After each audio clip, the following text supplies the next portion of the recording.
Okay, it's good. It's gonna start now. Good luck, guys.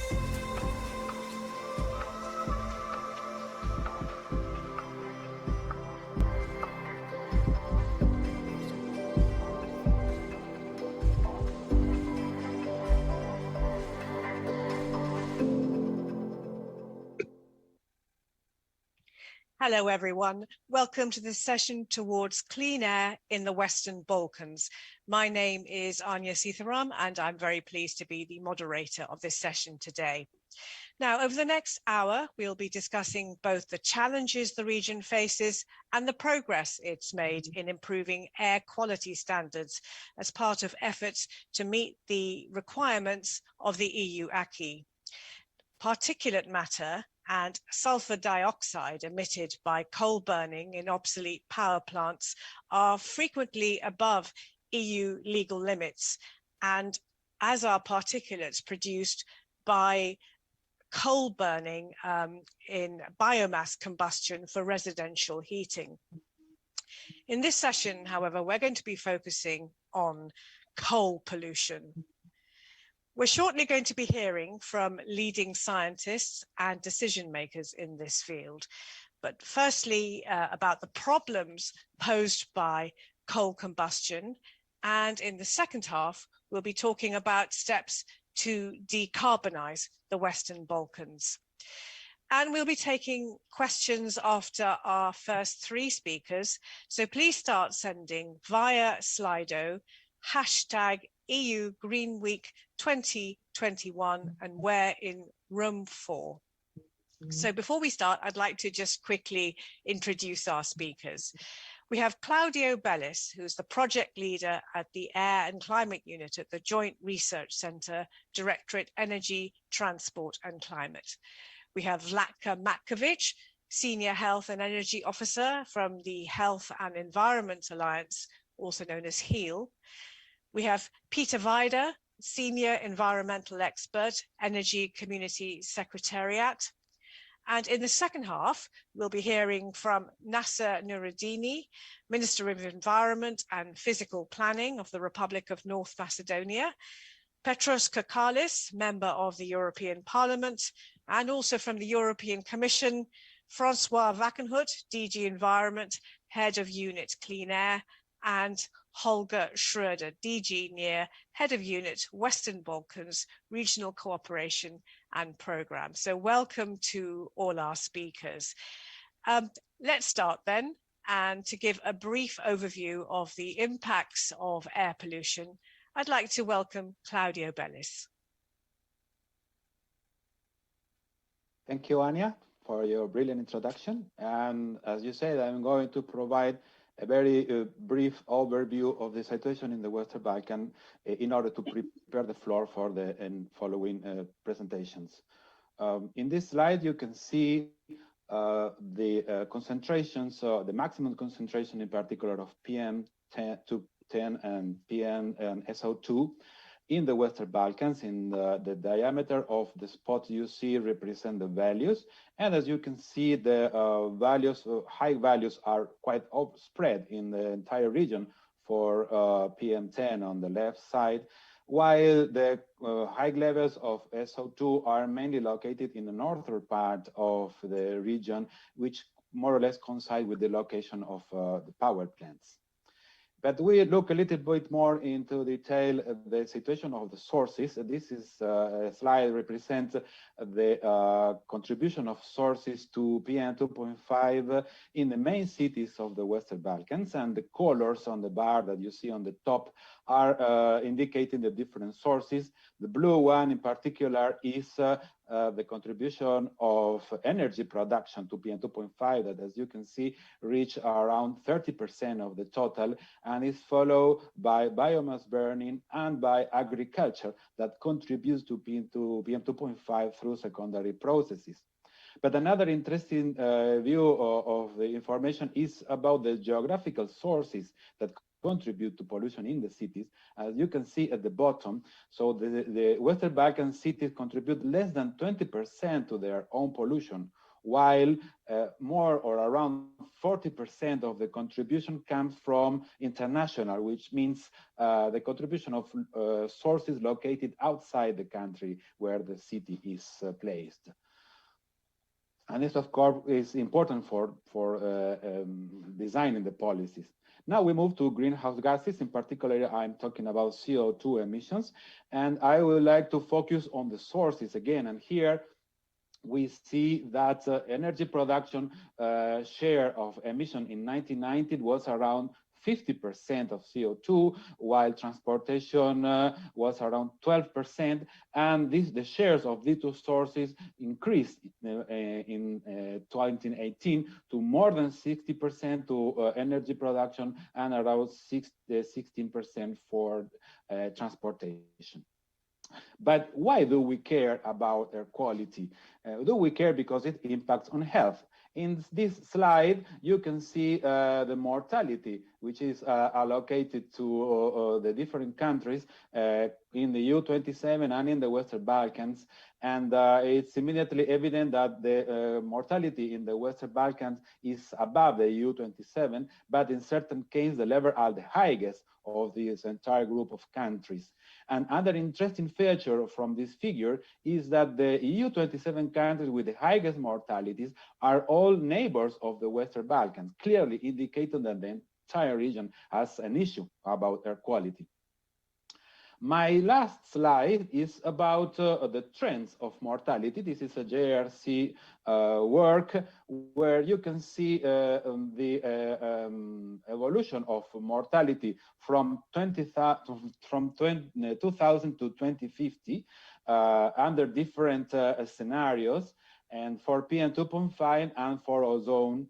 And the red line represents the current legislation. It means the implementation of the current legislation and the one that is already adopted and is foreseen in the coming decades. And this will lead to a relative flat trend for PM2.5 and an increasing trend for ozone, even though we have to bear in mind that the mortality due to ozone is more or less 1/10 compared to the one of PM2.5.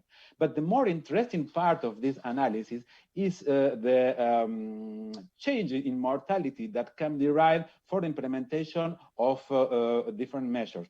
The maximum feasible reduction scenario leads to a decrease of 65% in the mortality due to PM2.5 and around 40% for ozone. And in this scenario is foreseen the implementation of the best available technologies without taking into account the cost implementation. While another scenario in which there is no measures taken after 2018, so the foreseen measures are not actually implementing, and this scenario will lead to an increase of mortality of around 21% for PM2.5 and 17% for ozone. So this slide set the let's say the situation, the background in which all the air quality policies taken in the area could span. And with this, I conclude my presentation. I would like to let you some links in order to more in-depth reading. And thank you for your attention.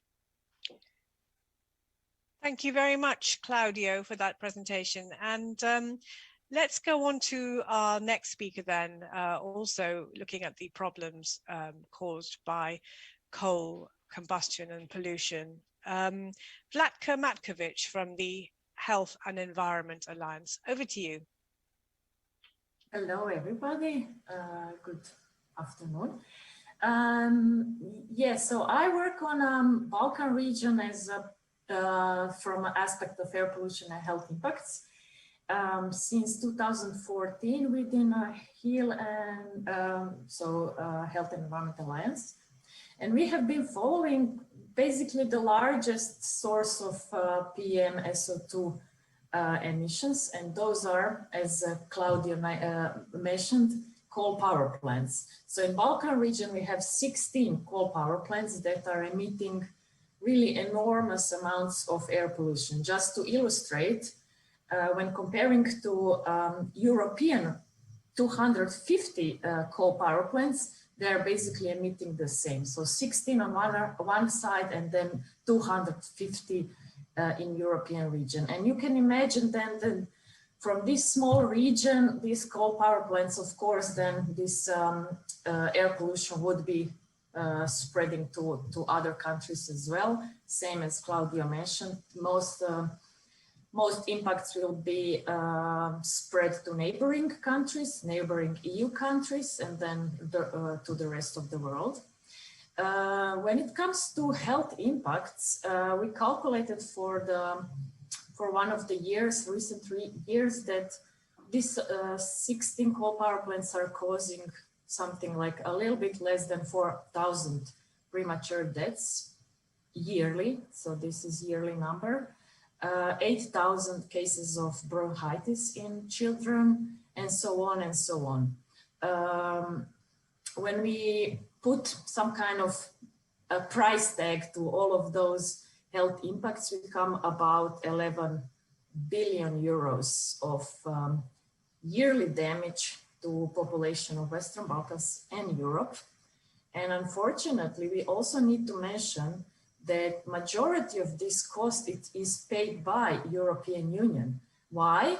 Because pollution spreads mainly around in a European country. So something like almost 6 billion is paid by Europe, and then around 3.5 billion by Western Balkan countries.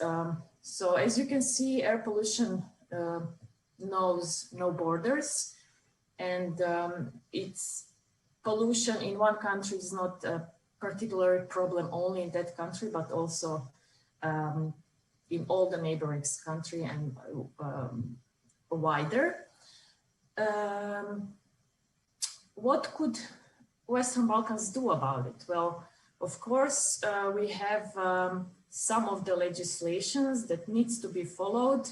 Unfortunately, year after year, we are not seeing any kind of improvements, even when there are some installations like filters for pollution and so on. They are not being used so often or at all. So we still have this pollution that is being untackled. So this is really a huge problem for Balkans and Europe, and it really needs to be considered like from the perspective of inter-country collaborations. And with this, I think that would be good that I leave over to my other colleague who will be speaking exactly about that, I guess, on legislation that exists in the Western Balkans and how can Europe and Western Balkans find a solution for this air pollution problem. Thank you very much, Vlatka, for that. And with that, let's go over to Peter Vaida from the Energy Community Secretariat. Thank you very much, Anya, and thanks a lot for the invitation to be here today. Greetings to everybody from Vienna, from the premises of the Energy Community Secretariat. I'm coming in as last on this panel, so I would also capitalize on the opportunity to reflect on some of the issues mentioned by previous speakers. I work at the Secretariat as environmental expert and later on as senior environmental expert since 2012, so already almost a decade. And the main focus of my work at the Secretariat is indeed to tackle air pollution predominantly from large combustion plants, so the Large Combustion Plants Directive and the Industrial Emissions Directive, which both form part of the energy community legal framework. To answer the question of this panel, why coal combustion is a problem in the Western Balkans, I think what we really have to see is that this is a big historic bag that the energy community contracting parties or the countries in the region they have. They have a plant fleet that was built decades ago, obviously not according to the current emission standards. and now they are facing a situation where they have to comply. They have to comply with energy community legislation. They have to comply when it comes to pre-accession process for the contracting parties that are at the same time EU candidates. And this comes at the price of indeed costly retrofit measures or emissions abatement measures. Installation of such filters and emission abatement techniques is not cheap. But there I would just like to refer back to what Vlatka just said, that when we look at the benefits, we do see that there is a rather massive cost-benefit ratio. So when you look at the environmental and health benefits that could be attained by those measures, in our estimation, which is dating back to 2013, where we were already looking at it in a study, it's more than 1 on 15. So for each and every unit of investment, you can reap more than 15 units of benefits in terms of health and environment. The Secretariat's role is to assist the contracting parties in reaching these objectives related to the Large Combustion Plants Directive, but it's also the Secretariat's role to take enforcement action when we see that this is not happening. And there I would just like to refer to 4 dispute settlement cases that we have recently launched. All the concerned contracting parties in the Western Balkans, North Macedonia, Bosnia and Herzegovina, Serbia and Kosovo are concerned for not meeting their emission ceilings under their so-called national emission reduction plans, which are under the scope of the Large Combustion Plants Directive. And Anya, as you said in your intro remarks, sulfur dioxide and particulate matter are the bulk of the problem, and I can just confirm that because in almost each and every one of these cases, it is the SO2 and the PM ceilings which are causing the problem. Claudio mentioned in his presentation that cities contribute less than 20% of their own emissions, but 80% is international. That we can also very well see happening in the energy community, and I think there the explanation is also that there is an energy community EU dimension, but even between the contracting parties. So, of course, for instance, air pollution in Kosovo would travel to the bordering countries, and vice versa. So the contracting parties are also creating air pollution problems for each other. And another issue, I think, is when we talk about TPPs, thermal power plants, of course, it is a massive source of emissions. Vlatka made the comparison to EU power plants, but we also must not forget about domestic sources. Claudio's slides clearly indicated that, and when it comes to coal-firing, it does happen still in these countries. Coal combustion taking place in domestic stoves. Of course, there you cannot really talk about any emission abatement. It just goes right into the air. And it's also much more difficult to tackle because you are dealing with thousands of different small point sources, whereas with the power plants, at least you have big sources where you can also achieve big emission reductions and a relatively small time scale. It's just that, of course, as I mentioned in the beginning, it comes at a cost. So that's it from my side. And if there are any questions, I'm happy to answer them. Thank you. Thank you very much. And yes, just to you, the audience, do send your questions in to, you've seen the EU GreenWeek 2021 at Slido and enter the room. We've got a panel waiting to answer your many questions. And I also have many questions as a result of those 3 very brief, but kind of very impactful little opening remarks. And first of all, Vlatka, I was struck by the fact that there are 4,000 premature deaths, and the cost of this is 11 billion euro, and year after year, nothing is being done apparently. And of course, the Peter's comments there about the cost benefit ratio of retrofitting would save a lot of money in that health impact. Claudio, I just wanted to ask you first of all, though, this interesting statistic about 20% of the pollution being caused by cities and the rest being international. You mentioned policy there in terms of policy making. So what kind of things should policymakers do bearing those statistics in mind? Yeah, well, this is clearly indicating that the measures that are taken at the local level are not enough to achieve good quality standards. So these data are clearly pushing to a collaboration at the regional, at the international level. So it makes a lot of sense, the collaboration, as Peter mentioned, not only between the Western Balkan economies, but also between the Western Balkan and the EU, because as you can see from the geographical point of view, there is a strict connection between these. And luckily, we have a lot of instruments in the European legislation in order to move forward. So indeed, under the large combustion plants, for example, or the legislation at the local level for concerning the mobile emissions, and also, for example, the legislation on eco standards could help in order to improve the design of the emissions from stoves and domestic appliances used for heating. That is another big question mark in the area.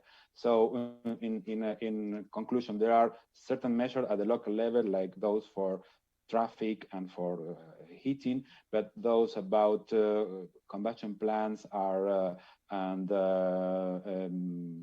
other type of policies that require the collaboration between countries should be taken through international collaboration, international treaties. And in this regard, the process of accession of the Western Balkans to the EU is indeed given a big boost to this introduction of these policies. I would like to mention also that was recently approved the economic and investment plan for the Western Balkans, which provides an input of 9 billion euros in a framework of 7 years that could really make the difference in supporting all the costs for retrofitting or for improving the coal power plants, for example. Thank you very much, Claudio. Peter Vida, there's a question for you which has come in, and anyone else can help answer it too, but I'll address you first. And it says, what are the main obstacles in investing in greener solutions in the Balkans, knowing that it would yield 15-fold larger benefits? Is that one that you're able to answer? Yes, I can take the question. So the 1 to 15, or actually even 1 to 15 plus cost benefit ratio was assessed by us with a focus on thermal power plants.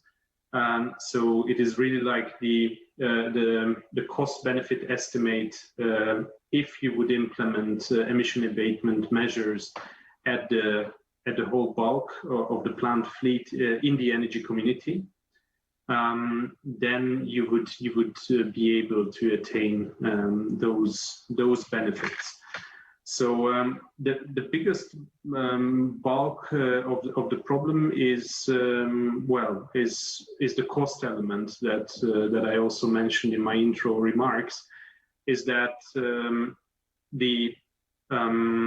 the numbers in the benefit side are gigantic, as Vlatka mentioned also the estimates in their report.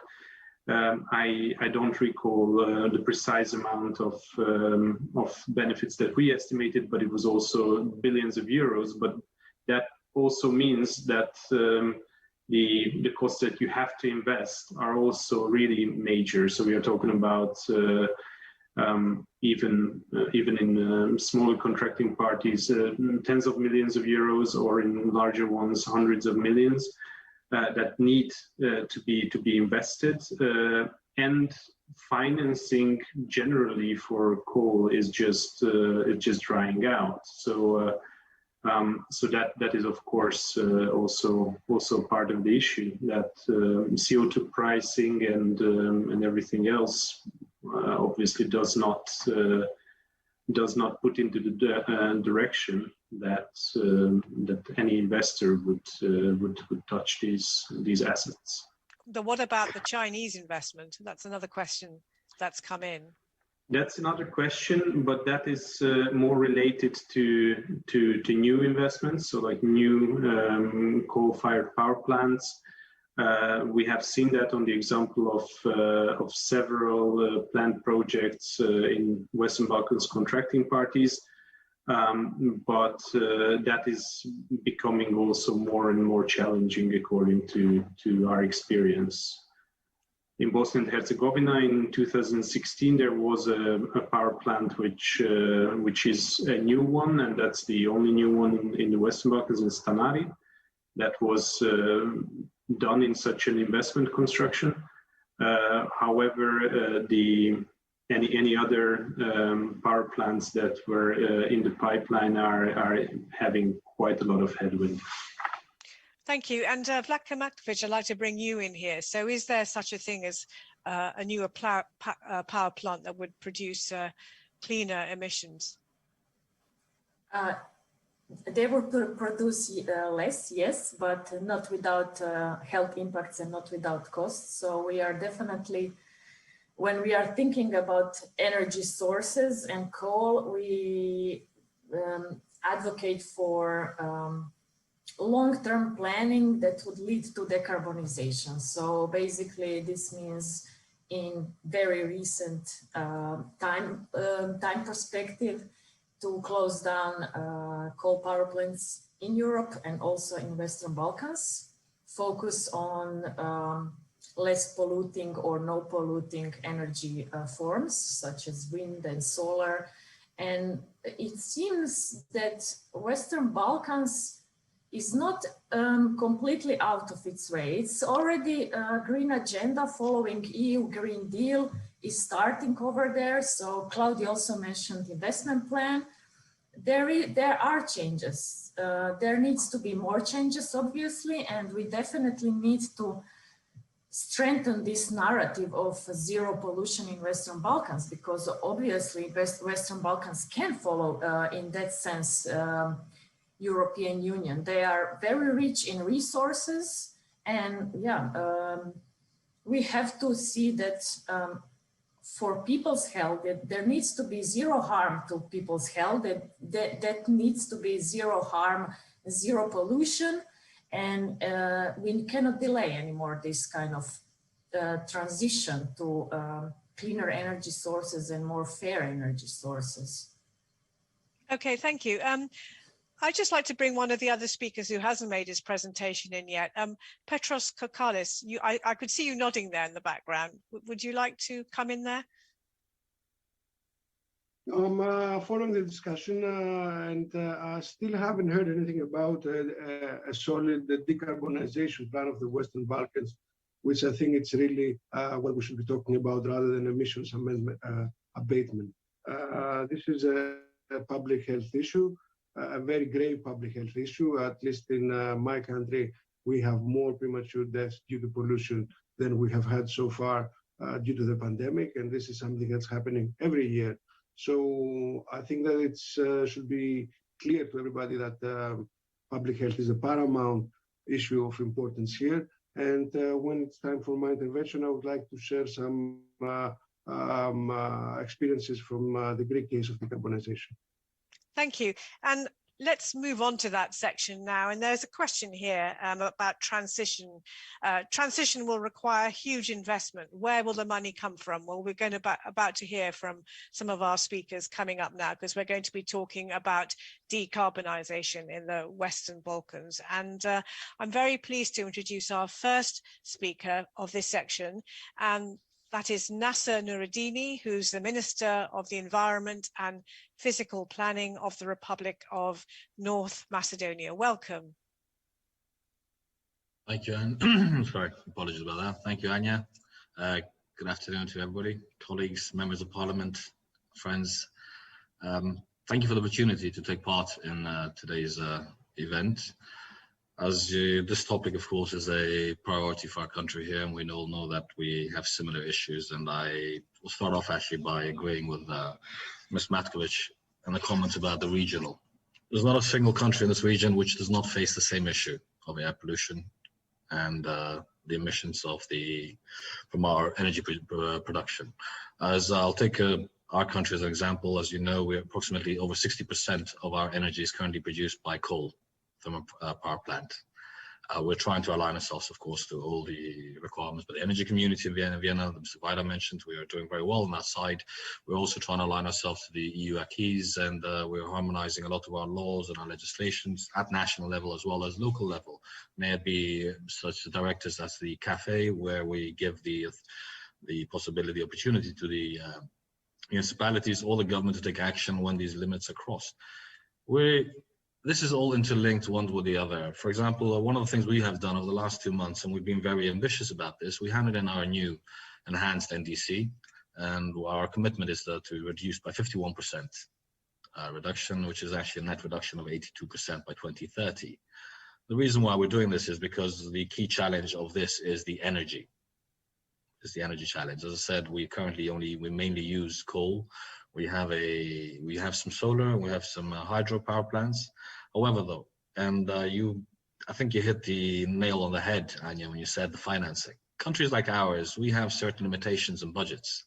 Of course, we want to move away from the coal-fired power plants, which are harming the health of our citizens.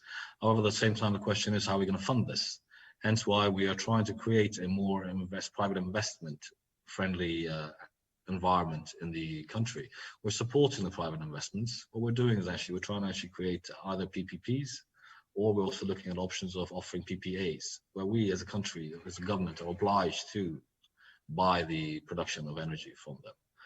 We, for example, have done, the plan is anyways, we're going to decommission Directorate-General, which is the large energy production facility in our country, which produces coal. It produces up to 600 megawatts, which is a large section of our energy.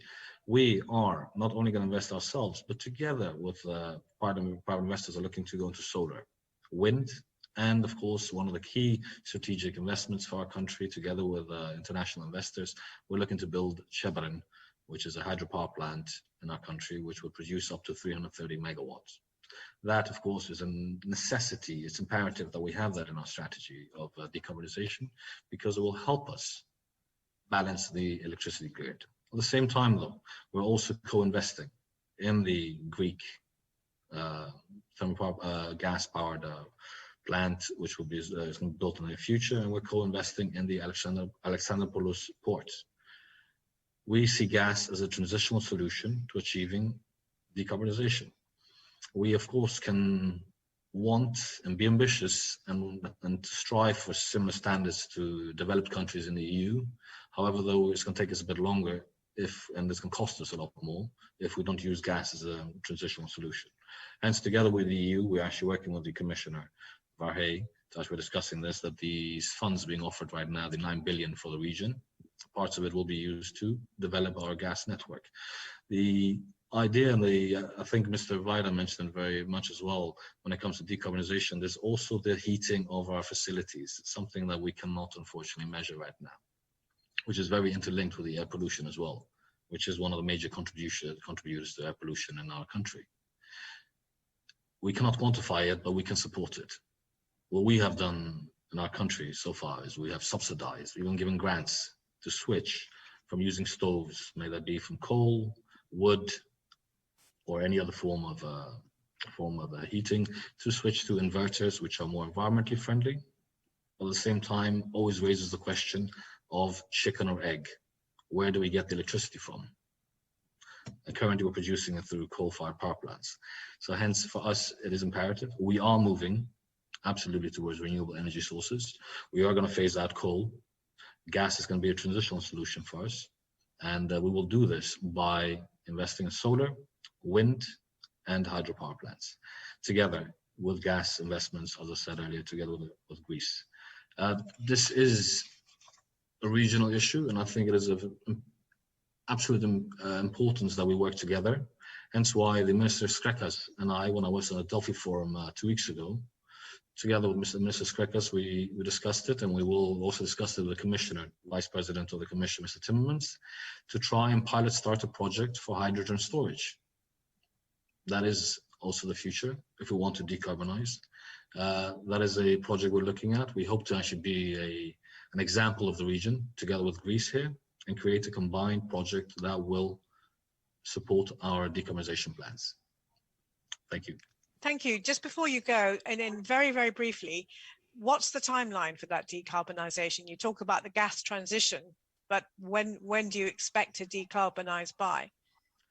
Well, we're definitely looking to decommission the coal-fired power plants by 2030, if not earlier. The idea is actually the plan is 2027, 2028.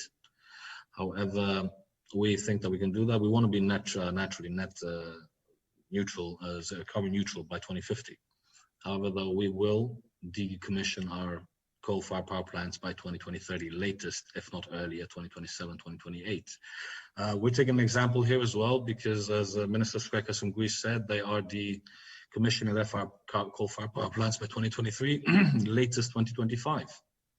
So we know it's possible, and we will try and take that as an example. Thank you. Thank you very much for that. Petros Kokalis, we heard from you a little bit earlier, member of the European Parliament. Those are pretty good ambitions, aren't they? Yes, they're very good ambitions, and the higher the ambition, the better it is at this moment. And I'm very glad for the cooperation between Greece and North Macedonia, and I think it should be also extended in general in the Western Balkans as we assist them in moving forward in the decarbonization. We talked earlier about the tremendous human toll that coal power production has on these populations and also across borders. So I would like to offer a little bit of our experience in closing down lignite plants, very large lignite plants in Western Macedonia, which is of course also part of the Western Balkans. It's a region that has electrified Greece for most of the past 50 years, but it has been proven completely uneconomical to continue produce energy by coal, and therefore the government decided to proceed in the fastest delignitization and decarbonization process in Europe. This is good news. However, the bad news is that this happened without a plan. Being in the European Union, we do have access to financing for decarbonization. However, you don't only need the funding, you need a robust plan, and this plan can only come through very extensive and meaningful public participation and local participation in designing the future for these regions. Currently, we came up with a plan about a year and a half after we decided we're going to decarbonize. So now the whole region is in a grip of fear and agony about the future. We have about 8,000 people who are expected to lose their jobs. So we're very much focusing on the short term, on the next 3 years, about the job transition, the immediate job transition of the people who are actually working in the power plants right now. And we're very much looking into areas like the rehabilitation of the lands, the actual decommissioning of the power plants, and then, of course, skilling in areas where there are already existing skills, such as in circular economy, in renewable power production, and of course, this is being put in place as we speak.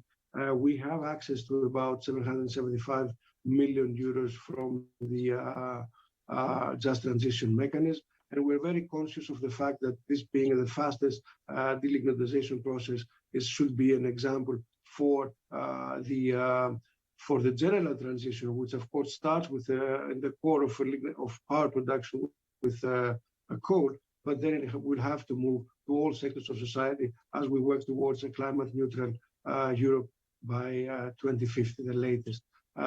So a word of caution is to plan ahead and to plan with the people not for the people. We had the case in Greece where we had very good consultants coming up from Athens with a fantastic plan, which nobody knew anybody about.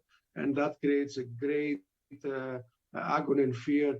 And therefore, planning is the most important, planning on the ground with the people about this transition, because it will be unjust to have burdened them with such a tremendous health toll for the past many decades, now to usher them into an era of unjust transition, into an era of job loss and instead of job creation. Thank you. That really illustrates the challenges on the ground of trying to decarbonize, and of course the point you made there about engaging with people and not just imposing changes on them. Let's go now to our two representatives from the Commission. We'll start first with Francois Wackenhut from DG Environment and then move on to Holger Schröder from DG NEAR. Francois. Thank you very much, Anya, and thanks for the session. It's very timely to have a session on the Western Balkans. As we've discussed already, this is a region that does require attention, and we're very pleased from the Commission side to be associated with the event. So my perspective is that of air quality, and the least we can say is that air quality in the Western Balkans is certainly an issue that is even more pronounced than in the rest of the EU. I think that most of you know about the EU numbers, which are still unacceptably high, 400,000 premature deaths related to air pollution per year. This is a staggering number and one that certainly remains way too high. But we see that the situation is worse in the Western Balkans, where we observe persistently high levels of air pollution, and the estimates there are around 32,000 premature deaths each year, which has to be put into perspective, knowing that the total population of the area we're talking about here is 18 million. So unfortunately, some of the continent's highest concentrations of fine particulate matter are indeed measured in the region, and that was mentioned by Vladka earlier. The bulk of the problem stems from domestic emissions, emissions that are linked to energy power plants. We did hear that for household heating, and obviously the main culprit there is coal. But as Peter mentioned it as well, the question is not just to look at the power plants, it's also to look at the individual units which play a role that we need to tackle. And by the way, this is a challenge that some of our member states also share. So the Western Balkans are not isolated in the struggles that they face. When it comes to air pollution, we also know that it ignores borders. We need to look at this from an EU perspective because, well, we care about what happens there, but also because it affects us. Air pollution from Europe does go, from the EU does go to the Western Balkans, and the reverse is obviously true as well. So we need to work towards the same standards, and for that we've got a convention, the UNEC Air Convention, and making sure that we deliver on our joint commitments there is certainly something that matters. When it comes to more action that is needed, we first and foremost would emphasize from the clean air perspective that we need to ensure information is provided to citizens. And for that to be the case, we need to ensure that air quality monitoring and assessment is in place through modern extended monitoring systems so that we know what we're talking about. This is important for citizens to be empowered to act, but this is even more important because we need to know where to act, on what to act. And this is what monitoring enables us to do. And as we know, this is sometimes at least insufficient and even challenged. So we need to improve that. We also need to report better on emission inventories and projections of emissions so that we can have an analysis of where and sectorally how to resolve the issues that are faced, in particular when it comes to energy and industry that are so important in the region in terms of sources of pollution. For industrial emissions specifically, the region is struggling with the effective implementation of the Industrial Emissions Directive that was mentioned earlier by Vladka as well. And so this clearly requires additional capacity building and investment. And you'll hear in a moment that we do provide such capacity building and support and are much willing to do more of this in the future. We also need to look at the costs.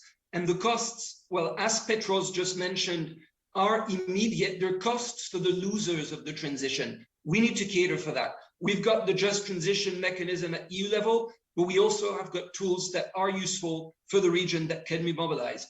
And we need, as Peter reminded us, to also be aware of the fact that the cost benefits over the medium term plead in favor of action. So there is a need to act.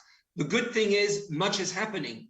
Minister Nuruddini illustrated this particularly eloquently, but we can provide more assistance through the green agenda at EU level.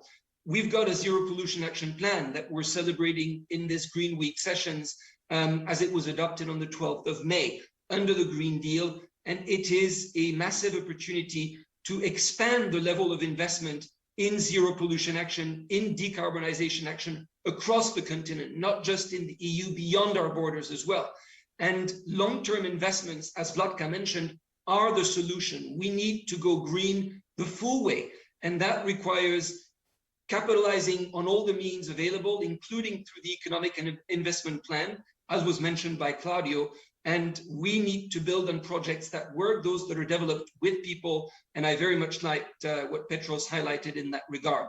So from our perspective, if there is commitment and engagement from the ministries concerned, not just the ones from the environment, all those that have an impact on pollution, certainly industry and energy ministries and prime minister's offices, we can make a difference if we have that integrated response. So I very much hope that today's event will serve as a reminder of how much more we can do if we do it jointly with full understanding that this is a priority that delivers in the first place for the citizens that deserve to breathe clean air, wherever they may be in Europe, in the Western Balkans in particular. Thank you. Francois Wackenhut, thank you. Holger Schröder. Thank you very much, Anya. It's really a pleasure for me to join this session as well. I have myself lived for several years, lived and worked in Belgrade and Sarajevo. So I think I have a first-hand appreciation really and about the importance of the topic. And I share the sense of urgency that also the previous panelists have expressed. I would maybe my added value is in developing on the particular support that the Commission and the DGNIR can provide to the region. But I think at the bottom of all this, and that has also been mentioned by several speakers, is really the importance of the political commitment and that there is a strong political will. We have seen this political commitment being expressed by the minister, but it has been expressed at the level of the leaders of the Western Balkans through them last year in autumn at the Sofia summit, endorsing the green agenda for the Western Balkans. And I think looking back a few years, who would have really thought that all leaders of the Western Balkans would sign up to climate neutrality by the year 2050 as a target, to phasing out the subsidies in coal, to sign up to decarbonization strategies, so to get out of the coal sector. I think we are aware that now it's the time to turn these political commitments into reality. I would like to start with one project in that regard that we will initiate towards the end of this year, and that will, for a period of 3 to 4 years, will accompany the countries of the Western Balkans in implementing the green agenda. That will have a strong focus on decarbonization, but it will also have a strong focus on air quality, in particular on the development of air quality strategies. It will also help the countries in the region to join up and further work together with networks of those institutions in Europe that support clean air in the region. Now, we had several speakers, I've mentioned already, the economic and investment plan for the Western Balkans, and I believe indeed that this will be a crucial tool in this process. The figure was mentioned of 9 billion in total that are available, but not only this, the aim is also beyond the 9 billion for the region to trigger through financial guarantees investments of the private sector that could well go beyond this available amount. This economic and investment plan has a total of 10 flagships, and 3 of these flagship initiatives, they are relevant for the topic that we are discussing. It's about promoting renewable energies. It's about energy efficiency in buildings, what we call the renovation wave. And it is very much about decarbonization and looking for alternative sources of energy.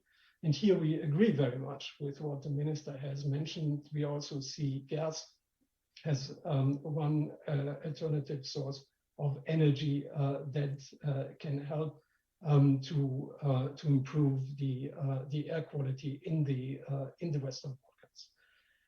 François has mentioned also the various tools that we continue to provide from the instrument for pre-accession that help the countries in the region on capacity building and to align to the EU acquis. Maybe if you allow me one word in comment also to the very interesting intervention from Petros Kokalis. I would like to mention perhaps one initiative at the level of the European Commission, which is entitled Coal Regions in Transition in the Western Balkans and Ukraine. And that's an initiative that really tries to learn from the experience of other regions in the EU that have gone through such a transition process and to advise the countries in the region how to come up with plans to assist in this change. And again, here also the economic and investment plan can play an important role by mobilizing capital from the private sector via financial guarantees. So all in all, coming back to the beginning, I share the sense of urgency. I believe that now with the political commitment being there and also with tools being available, I'm confident that we will really see a considerable improvement in the situation in the Western Balkans in the years ahead. Thank you. Thank you very much. And I'd just like to remind our speakers that we've got about 9 minutes left. I'd just like to ask Minister Nuruddini, we heard an array of funding initiatives there and a toolbox of various mechanisms. Is that enough? For the region? Yes. If I can be honest, I don't think so, to be honest. That's why hence the other tools will need to be used, may it be the own budget, may it be other IFIs or private investors. What we need to do here, by the way, now we'll be looking at the NDC, and sadly not 9 minutes, I think the whole hour is too short to discuss the whole topic, considering that everything's interrelated, may it be the climate change, air pollution, energy. At the end of the day, we're coming back to the question of the challenge. The hugest challenge we see is the energy question.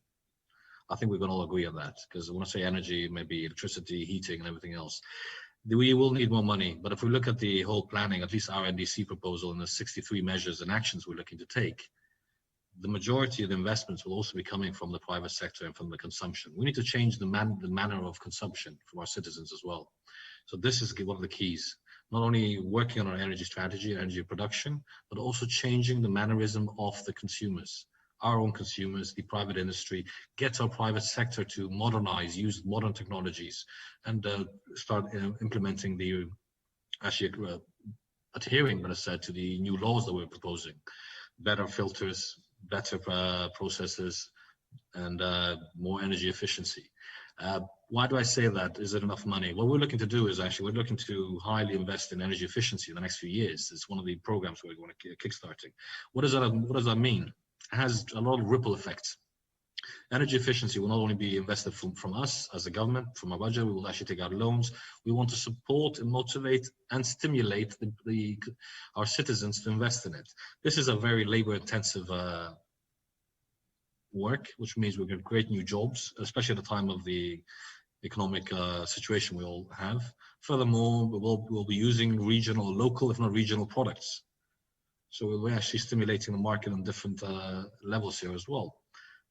So yeah, I mean, we will be looking at. I cannot speak for all the other countries and their needs, whether 9 billion is enough. And we know that the 9 billion doesn't go only into energy, but there's a lot of other projects to be invested in that sum as well. Minister, thank you very much. Vlatko Matkovic, are you encouraged by what you've heard today? Yes, especially from Macedonian minister. I must say that from health perspective, energy savings as a first, and then energy efficiency, right? Because each energy source can have health impacts. So we definitely need to look at energy as a main thing, not electricity, heating, and transport is also part of it, and see how we can, change our lives for better living and reduce pollution that way. Thank you. Peter Weide, I'd like to come back to you for your observations of today's discussion, but there is a question that perhaps you would also like to consider. How can the EU increase enforcement? And of course, you have carried out a number of enforcements in your organization, but not all countries have actually observed the changes. Yes, thank you. I think the question I would leave to the colleagues from the Commission, because I already touched upon the Energy Community enforcement, because it was directed on how would the EU increase enforcement. But what I wanted to bring into the discussion is that Energy Community law, and in particular the Large Combustion Plants Directive, is also something. I mean, a lot of speakers spoke about the financial aspects and investments, including myself. But I think what we have to see is that these legal instruments, they create a level playing field between EU member states and energy community contracting parties. In the energy community, the Large Combustion Plants Directive is only applicable since 1st of January 2018, so that's not a very long time frame. And the Industrial Emissions Directive will only apply from 1st of January 2028. But then to bring another element in there is in this question of putting the price on pollution is also the carbon border adjustment mechanism. So Holger already mentioned phasing out subsidies, but then the other issue is carbon pricing. And the contracting parties of the energy community, not only Western Balkans, but also in Eastern Europe, they are, of course, prime targets for the CBAM, for the carbon border adjustment mechanism. Okay, thank you very much. And we are really running out of time. So I'm going to go around the room really for some final thoughts. So I'd like to go to Petros Kokalis. What have you taken away from today's discussion, and what thoughts would you like to leave with the Commission and the other speakers? I am very confident and quite optimistic that I see a very clear understanding of the urgency of the matter and a clear agreement on the direction and on the ambition. So I think as we move forward in this Green New Deal and our European Green Deal, we should be assisting in us in any way possible the Western Balkans to follow and come out of the, if you allow me, the cold curtain that has replaced the Iron Curtain. Okay, thank you. And I'd like to go to the colleagues at the Commission, starting with you, Mr. Wackenhut. Thank you very much. I share the optimism that was just expressed by Mr. Kokalis. I think that what we've seen during the session is a clear commitment from all present to the need to do more. And I was particularly impressed by Minister Nureddini's level of commitment to an approach that would really put sound environmental management at the core of the prospects for the economies of his country, both from a health and well-being perspective for his own citizens, which I think is what we need to emulate throughout the region in order to get to the point that we all aspire to reach, which is zero pollution and full decarbonization. So very much encouraged. Okay, thank you. And we have a minute left, so Mr. Schroeder, you might well have the final remarks.